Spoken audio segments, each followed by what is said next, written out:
Ginoong Pangulo, pinilabas yung warrant of arrest kagabi lang, tapos na tayo dito. Yes, that's why this... Na sinabi po na yung warrant of arrest ay tunay. The appeal, And the for the appeal- record, Paano natin pag-uusapan yung ibang... And for the record, Mr. President, I still have the floor. Gusto ko po sanang ireklamo si Senator Pangilinan sa pagsigaw. Meron po ba siya rules natin na sinasabing pwede mong sigawan ng kapwa mo senador? Narinig ko yung malakas na boses ni Senator Kiko Pangilinan. Maari po ba tayo ay mag-suspend muna para pag-usapan yung malakas na boses at wari Mr. pagsigaw ni Senator excuse me, Pangilinan? nasa akin President, po yung iba ang floor. sasabihin. Senator Padilla has excuse the me. floor. The chair is answering the question of Senator Padilla. Session is suspended. Eto na mga boss, kakapasok lang na balita. Grabe si Robin pinahiya, sobrang napahiya sa sinabi ni Kiko. Nagkatensyong gustong isuko sa ICC si Bato. Naging mainit ang sagutan sa Senado. Base sa impormasyong kumakalat ngayon sa social media, sinigawan ni Senator Kiko si Senator Robin Padilla matapos di umano siyang magtaas ng boses niya, pero hindi niya matanggap na pinagtaasan din siya ng boses ni Pangilinan. Gusto pa niyang magsorry sa kanya si Senator Kiko Pangilinan, pero hindi daw siya magsosorry kay Senator Robin Padilla. Siya naman daw kasi ang naunang nanigaw, siya naman din daw kasi ang nanggugulo. Nagugat kasi ang pag-aaway di umano ng dalawa matapos niyang hindi kilalanin ang warrant of arrest sa ICC ni Senator Bato, kaya nagpalabas na din sila Kiko Pangilinan ng pirma para isuko na lang sa ICC si Bato. Kaya ito, sabay-sabay natin panoorin kung paano si Senator Robin Padilla grabe pinahiya, sobrang napahiya sa sinabi ni Senator Kiko. Nagkatensyong gustong isuko sa ICC si Senator Bato, naging mainit ang sagutan sa Senado. Pero bago tayo magpatuloy, baka pwedeng i-click nyo muna ang like, share, comment, subscribe at i-hit nyo na rin ang notification bell kung gusto nyo ng mga ganitong klase ng video para laging updated kayo sa mga susunod pa nating ibabalita. Kaya tara, panoorin na natin to. And you have the floor, Senator Padilla. Ginoong Pangulo, gusto ko lamang pong ibalita sa ating mga kasama na naging maganda po ang responde ng Commission on Human Rights sapagkat kaninang umaga po nakipagpulong sila sa atin at nakipagpulong po sila sa USAA at kay Senator Bato de la Rosa patungkol po sa nangyari na karahasan at pang-aabuso sa karapatang pantao ng ating mga kasama dito sa Senado. Pangalawa, gusto ko lamang din pong iparating sa ating mga taong bayan na magkakaiba po ang kaso ni Senator Trillanes at Senator De Lima sa kaso po ni Senator Bato. Dahil si Senator Bato, ang warrant po niya ay hindi galing sa Pilipinas. Ang warrant po niyan ay galing sa ibang bansa, sa isang dayuhang korte. Ito po ay malayo doon sa usapin na sila, ang kustodiya po ni Senator De Lima at ni Senator Trillanes dito lang sa Pilipinas. Ito pong mangyayari kay Senator Bato ay dadalhin po sa ibang bansa. Medyo yung po pag-isipan nating mabuti. Dapat bang mangyari muli ang nangyari kay dating Pangulong Rodrigo Roa Duterte? Dapat bang mangyari pa yan muli sa isang Pilipino? Yun lamang po, sana alam natin ang pagkakaiba ng warrant galing sa Pilipinas at warrant sa isang korte lang ng ibang bansa. Yun po, maraming salamat po. Point of order, Mr. President. Point of order, Mr. We were going to Point of recognize order. Senator Marcoleta, but this is a point of order, Yes. so we recognize Yes, Senator Mr. Pangilinan. President, my understanding is this matter was already referred to the Committee on Rules. And any on all such manifestations should have been referred to the Committee on Rules. Senator Pangilinan, Senator Lacson gave several privileged speech, even if the matter was already referred to the committee report. I understand, Mr. As a matter of tradition, I understand, Mr. we allow that. Ginoong Pangulo, pinilabas yung warrant of arrest kagabi lang, tapos na tayo dito. Yeah. I Yes, that's why understand. this... Na sinabi po na yung warrant of arrest ay tunay. I understand, Mr. President, and therefore I'm appealing that perhaps this matter should be tackled in the committee rather than in this in plenary so that we can address other concerns, Mr. President. The appeal, And the for the appeal- record, Paano natin pag-uusapan And- yung ibang... And for the record, Mr. President, I still have the floor. And for the record, Mr. President, we voted against resolution number 44. So to say that that we have this resolution, yes, but there are senators who voted against it. And therefore, it is not necessarily our agreement with the points being raised by the good senator from Camarines Norte. For the record, Senator Padilla did mention a while ago that he doesn't take it against, and he acknowledges that some senators voted against it, and it's on the record. Having said that, the appeal is noted, but I just like to mention that we usually give each other leeway depending on the importance of the matter, and the threat to Senator Bato is live. There's been no official communication that he is free until a Philippine court issues a warrant of arrest. No? So I ask the patience of each member, but acknowledge the statement and the interpretation, the proper interpretation of the rules by Senator Pangilinan. So you May may we ask proceed, Senator Marcoleta, Mr. President? Yes, Senator Marcoleta, He's you're been now waiting for recognized. quite a while. Salamat po, Mr. President. Kahapon pa po ako naghihintay. Ang dami na po kasing nagsalita. Sana po kung sino naman yung nauna na nagsabi, pakiunan nyo naman po. Sa akin lang po, nagpo-point of order po tayo, pero tayo rin naman po nagbabiolate ng ating patakaran. Nangyari po kasi yung nangyari kahapon, Mr. President, sa unang kasaysayan, sa kasaysayan ng institusyong ito. Nakita ko po, Mr. President, kung paano ginawa ng mga NBI yung ating pasukan. Gumawa po sila ng checkpoint. Sa akin pong palagay, magmula po nung panahon ng Philippine Assembly, hanggang ngayon, wala pa pong nangyaring gano'n. Dahil po sa respeto sa tatlong dakilang nagkakahating bahagi ng ating pamahalaan, ang executive, legislative, at saka yung judiciary. Ngayon lamang po nagkaroon ng ganitong insidente kung paano niyurakan ang dangal ng institusyon na tayo pa po ang naririto. Mr. President, gusto ko po sanang magtanong ng ilang mga bagay sa ating kasama, sa kanyang mga tinuran na pangyayari, kaugnay po ng tangkang paghuli kay Senator Bato. Yun ang Pangulo, mas maganda pong makatanggap tayo ng mga katanungan sa ating kasamang kahapon pa nag-aantay. Yes. Salamat po, Mr. President. Please proceed unless you want to postpone that till tomorrow. Mr. President, Your Honor, kanina po ay marami rin pong gustong magtanong sa akin ng mga miyembro ng press. Bagamat tinangka ko po na wag munang umarap sa kanila dahil minsan po, imbes na makapag-clarify ka, lalo pong dumadami po ang mga issues. Kaya ako na pong nagpilit na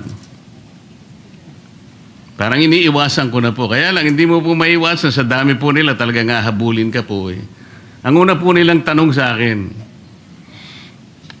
Sir, ipa-aresto niyo po ba si Senator Bato?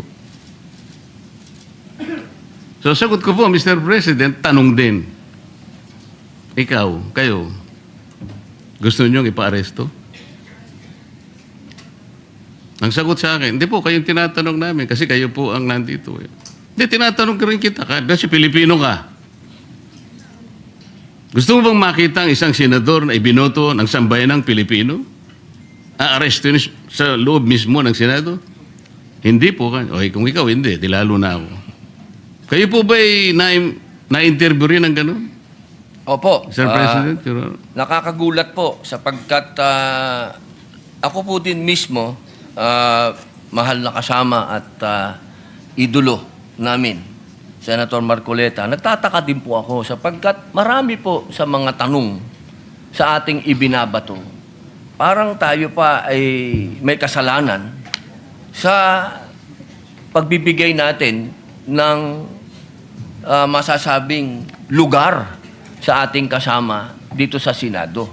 Samantalang meron naman po tayong adopted resolution number 44. Ako po yung nagtataka talaga, bakit ang mga tanong ay para bang tayo ay harboring kagad ng kriminal? Ginoong Pangulo, Your Honor, yung nangyari po kahapon, mas naniniwala po ako sa dating Pangulo natin, Senator Soto, sa kanyang sinabi. Nung tinanong ko po siya kahapon, habang nagmimerienda po tayo, nung tayo nakasuspindi pa, sabi ko, Mr. SP, nung pinuntahan ka ba ng NBI, pinakita sa'yo yung warrant of arrest? Nakita mo ba? Hindi, sabi niya. Ako po naniniwala na talagang hindi nila ipinakita yung warrant of arrest sa ating dating Pangulo ng Senado. Ang ating pong miyembro ng press, Mr. President, mahilig lang silang tanong ng tanong eh. Pero yung basic yun ang ayaw nilang tanungin eh. Halimbawa si Trillanes, winawagay-way niya, ito ay kayong warrant to. Ayaw man lang, bakit hindi nila suriin? Pwede po bang makakuha ng kopya niyan? Kasi po kahapon, Sir President, Your Honor, nung makausap natin ng NBI Director, pwede mo ba kaming bigyan ng kopya ng warrant of arrest? Pwede mo rin ba kaming bigyan ng communication between the ICC and the Interpol? Sapagkat ang Interpol, ang karaniwang ginagamit po nila para i-execute yung warrant ng kanilang in-issue. Yan namang Interpol, gagamitin po niya yung counterpart dito sa ating bansa, ito po yung PCTC. So sabi ko, bigyan mo rin kami ng communication mula sa Interpol papunta sa PCTC. At mula sa PCTC, meron silang sulat din sa inyo at kayo nga ang dineputize para i-serve yung warrant of arrest kay Senator Bato. Maliwanag po yung sagot niya, Mr. President, Your Honor. Opo. Gusto ko po sanang itanong, Mr. President, kung nag-comply na yung NBI Director na yung ating hinihingi ng mga communications para mapagtibay natin kung talagang meron ngang in-issue, kung totoo nga po na merong warrant of arrest at hindi lang ginawa sa Claro M. Recto, para po lahat ay guided. Yes. Naibigay na po ba? So number one, Senator Marcoleta, I apologize to you. You were present and in fact, you made very good points to the NBI Director. Number two, tama po kayo. He promised to officially communicate the warrant and I told him he is welcome to serve the warrant. The issue is the actual arrest. So I asked my staff as to my office, wala. To our secretariat, may na-receive ba tayo from the NBI? Wala pa. So, Yeah, wala pa. Mr. President, Your Honor, doon lamang po sa simpleng requirement natin, dahil nung gabing yun, ang sabi niya, hindi lang niya dala, nasa sasakyan niya. So, hindi na natin siya pinilit, dahil yung sasakyan niya nasa labas. Pero, Mr. President, Your Honor, alas 5 na po eh. Yung po bang mga requirements na yun, simpleng-simple po para matukoy lang natin kung talagang merong warrant of arrest. Bakit hindi po hanggang ngayon ay naibibigay ng NBI na sila pala, allegedly, ang dineputize ng kung sino-sino na iserve ang warrant of arrest sa ating kasama? Bakit po? O baka nga po wala eh. Ito yung pinaka-problema. Ang dami pong kumakalat na issue sa labas, tinatago raw natin, meron pa pong nagsabi kung sino-sino na yung pagkup-kup daw po natin, yung ginamit natin, yung inadapt nating resolution number 44, sabi ni Trillanes, obstruction of justice. Yan po yung mga pinagsasasabi nila. Your Honor, alam niyo po ba yung statement ng Permanent Mission of the Republic of the Philippines sa United Nations noong 79th session of the UN General Assembly? Ba, napakaganda po yan. Mas maganda po, basahin niyo po sa amin. Kasi hindi mo pa alam, di ba? Opo. Salamat po, Mr. President. Ito po kasi may kaugnayan sa pinag-uusapan natin eh. Ito pong 79th session of the UN General Assembly ay may kinalaman po sa pagde-define ng scope and application of the principle of universal jurisdiction. Ito po yung naganap, Mr. President, on October 16, 2024. Kasi po, bilang tayo po ay permanent member ng United Nations, tinanong po nila yung ating posisyon. Paano ang pagkakaintindi mo sa principle kanya and application of universal jurisdiction? Ang sabi po ng Pilipinas, Mr. President, Your Honor, kami po sabi niya the general rule is that jurisdiction is territorial. Universal jurisdiction is an exception grounded on the need to preserve international order. Tama naman po yun eh. Ang pinag-uusapan po na, sinite po ng ating gobyerno, Mr. President, yung Section 17 ng Republic Act number 9551. At sinasabi po nila doon, sabi po ng ating permanent mission, Section 17 of RA number 9851 specifically provides for the Philippine jurisdiction over persons, whether military or civilian, suspected or accused of a crime defined and penalized under Republic Act 1951, regardless where the crime is committed. Sa mga tweet, tayo na po ang nagsabi sa United Nations na tayo po yung merong jurisdiction. At sinama pa nga po yung Section 18 na kung saan ang regional trial court po ang merong jurisdiction. Primary and exclusive jurisdiction. Kanina po, Mr. President, Your Honor, binanggit po ninyo, yung warrant of arrest kasi kanya galing sa korteng hindi sa domestic nanggaling. Nanggaling naman talaga raw sa ICC. Ipagpalagay na po natin, Mr. President, na totoo nga at hindi peke yung warrant of arrest. Kunwari valid. Ang sinasabi po ng ating batas, Mr. President, isasagawa mo lang ito sang-ayon or in accordance with the extradition laws and treaties obtaining in this country. Mr. President, wala po tayong extradition treaty sa ICC. For the simple reason that ICC is not a country. Wala rin po tayong treaty sapagkat nag-withdraw na po tayo sa ICC. O paano niya po i-apply yung kanilang warrant of arrest? Ang jurisdiction po ay atin na.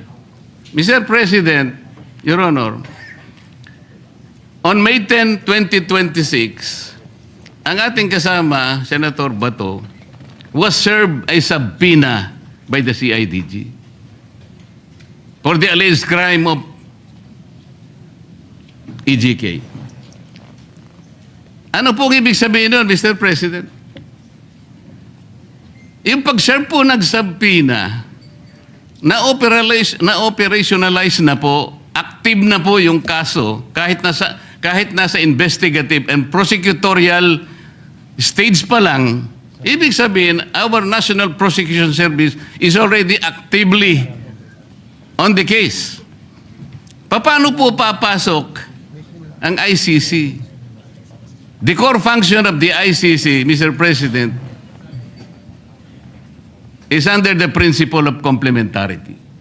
Ibig sabihin, kung meron pong local court na gumagawa na po ng kanilang tungkulin, wala na pong pakialam ang ICC. Nang nangyari po, aktibo na pong pinupurso ang kaso, allegedly, EJK sa ating kasamahan. Papasok pa uli ang ICC. Sarili po ba nilang prinsipyo ay kanilang babaliwalain? Papayag ka pa doon, Mr. President, Your Honor? Ay, hindi po tayo dapat pumayag. At katunayan nga po, katulad po ng sinasabi ng ating ibang kasama na ito daw ating pinag-uusapan, ay wala daw itong kwenta. Napaka-imposible po nun. Sapagkat itong ating pinag-uusapan, katulad po ng sinasabi ninyo, ay soberenya ito ng Pilipinas. Kung sa paniwala po nila, ay hindi. Pero sa paniwala po natin, sayang yung bandila na yan. Kung tayo po ay magpapasakop sa isang korte lamang na hindi naman isang bansa at uutusan tayo na isuko ang isang senador sa kanila. Salamat po sa inyong sagot, Mr. President, Your Honor. At nung tinangka po nila na mag-serve daw ng di umano ay warrant of arrest, Mr. President, bakit po ang nagsisilbing process server ay si Antonio Trillanes? Sheriff po siya ngayon yata ng ICC. Meron po ba kayong impormasyon na si po ay naglilingkod na sa ICC o sa Interpol, Mr. President, Your Honor? Ay siguro po, action speaks louder. May dala po siyang warrant to sheriff. Kung totoo na meron siyang dalang warrant. Yun po. Opo, pag napatunayan po na yun ay warrant of arrest, sheriff na po siya. Kailangan pong malaman natin kung siya ay process server, sheriff, o deputized officer ng ICC o ng Interpol. At kailangan tawagin din po natin, Mr. President, ang representasyon ng Philippine Center for Transnational Crime sapagkat sila po yung counterpart ng Interpol. Pagka po binaypass nila yung opisina na yun, maliwanag na maliwanag po, peki po yung warrant of arrest, Mr. President. At peki din po yung nagseserve ng warrant of arrest. Naniniwala po ba kayo? Hanggat hindi po natin nakikita ang kopya na yan, lumalabas po na peki yan. Mr. President, Your Honor, alam niyo po ba yung bilateral immunity agreement sa pagitan ng United States of America at ng ating bansa? Alam ko po yan, nasa Quran po yan. Nasaan po? Nasa Quran po. Ang binabanggit ko po ay ang nasa paragraph 2 ng bilateral immunity Di po. agreement. Kaya ako po sinabi nasa Quran dahil ang sabi po sa Quran, kapag yung bagay na hindi mo alam, itanong mo sa nakakaalam. Pakisabi po. Opo. Hindi po, tinatanong ko lang naman po kung alam ninyo kasi kung alam na ninyo, hindi na po ako magtatanong. Di po, kaya ipaalam nyo na po sa amin. Ayan.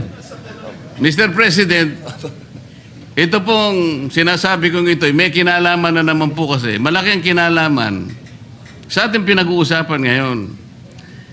Dito po kasi sa paragraph 2 nitong bilateral immunity agreement na ito na ginawa noong May 13, 2003, minsan po itawagin ito na non-surrender agreement. Sinasabi po rito na ang isang citizen ng isang partido, ibig sabihin ng Amerika, na nandito sa ating bansa,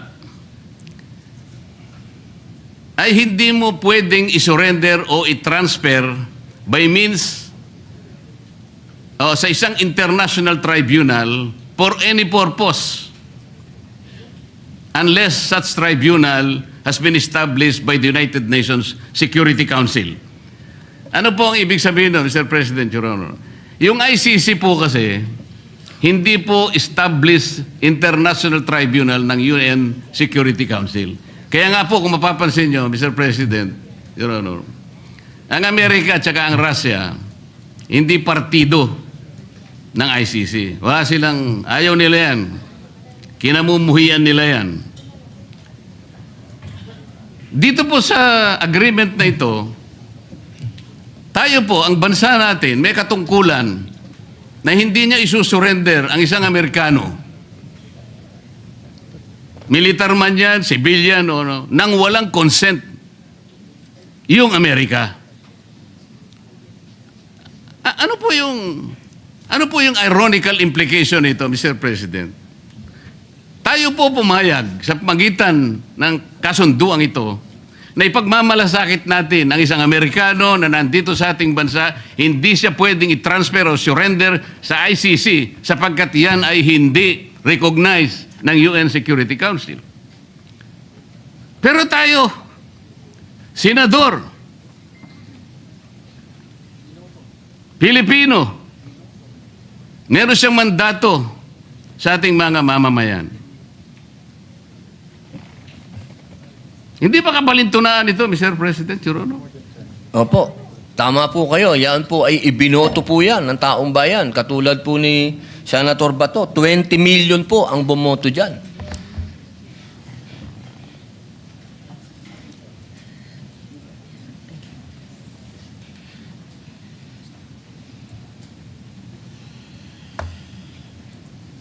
Kaya ko lang po tinatanong, Sir President, hindi ko po lubos na maisip, tayo pala kaya nating ipagtanggol ang hindi isang Pilipino, kahit hindi Pilipino, dahil lamang nakipagkasunduan tayo. Pero sarili nating kapwa Pilipino, may mandato sapagkat nagsisilbing senador ng ating bansa. Hindi natin kayang ipagtanggol. Ito po yung irony na napakahirap siguro natanggapin ng bawat isang Pilipino. Tama po kayo eh. Ang warrant of arrest po ay galing sa ICC. Ang kaso po ni Senator Trillanes ay iba sapagkat ang nag-issue ng warrant of arrest ay sarili nating korte na kailangang igalang. Ganon din po ang warrant of arrest na inisyo kay dating Senador Laila de Lima. Pero ito'y natatangi po eh. Kung totoo po na yun, ay talagang totoong warrant of arrest. At yun ay nakabase sa saligan mismo ng Rome Statute. Bakit hindi muna nila unang basahin, Mr. President, yung Article 59 ng Rome Statute, na kung saan sinasabi ron, yung aarestuhin mong tao, kailangan madaliin mong ilagak sa isang competent judicial authority ng custodial state. Ano ang custodial state? Yung ating bansa. Bakit po kailangan yon? Maski ang ICC, kinikilala niya yun. Dahil meron pong mga prosesong dapat na mapagtibay. Una, kailangan malaman natin kung yung warrant of arrest aplikable doon sa tao na yun. Dito lang, sa pinag-uusapan natin, hindi aplikable kay Senator Bato. So meron siyang recourse para questionin yung warrant of arrest.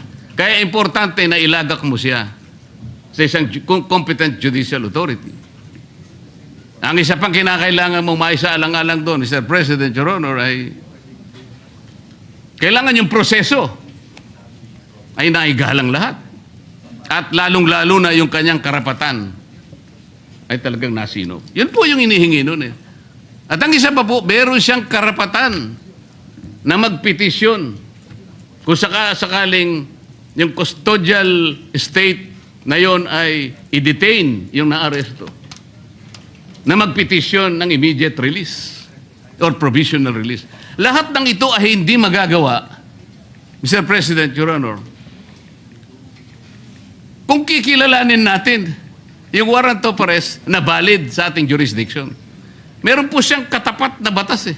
Meron tayong local na batas, RA 9851, na humahatol at nagbibigay parusa sa mga ganun ding mga kasalanan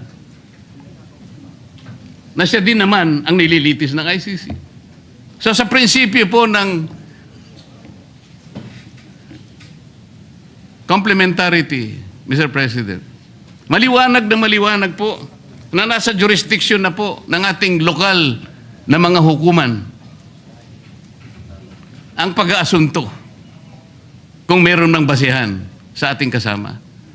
Hindi na dapat kilalanin yung ICC sapagkat ang batayan lang nila ay yung tinatawag na principle of complementarity.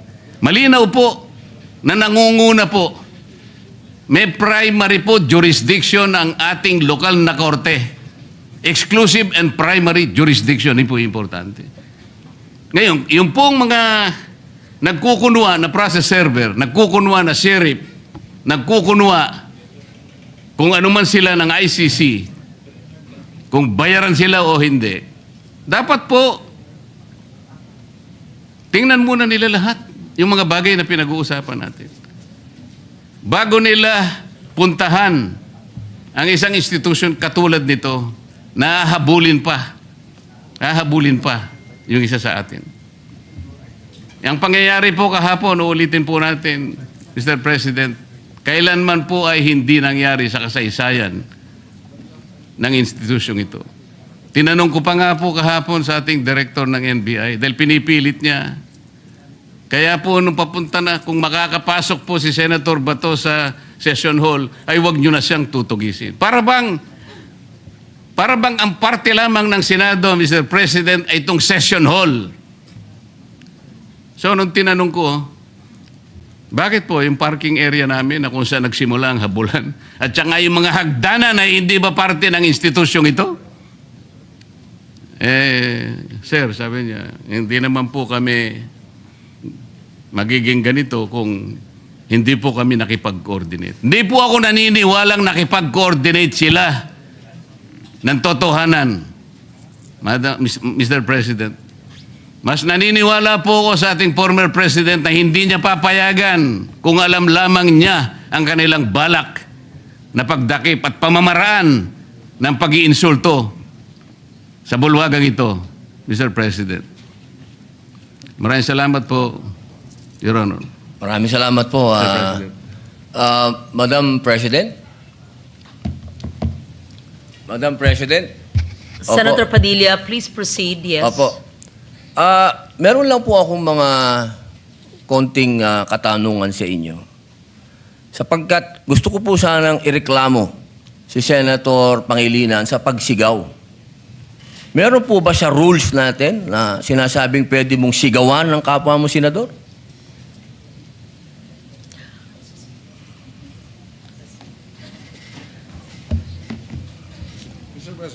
Narinig ko yung malakas na boses ni Senator Kiko Pangilinan.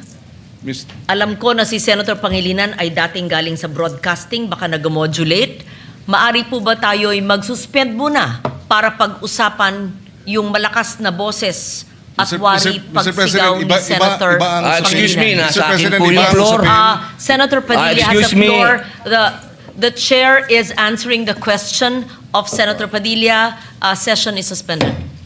Ngayon, kayo bilang Pilipino, ano ang masasabi nyo at reaksyon sa balitang ito? Mag-iwan kayo ng komento sa ibaba at atin niyang babasahin isa-isa.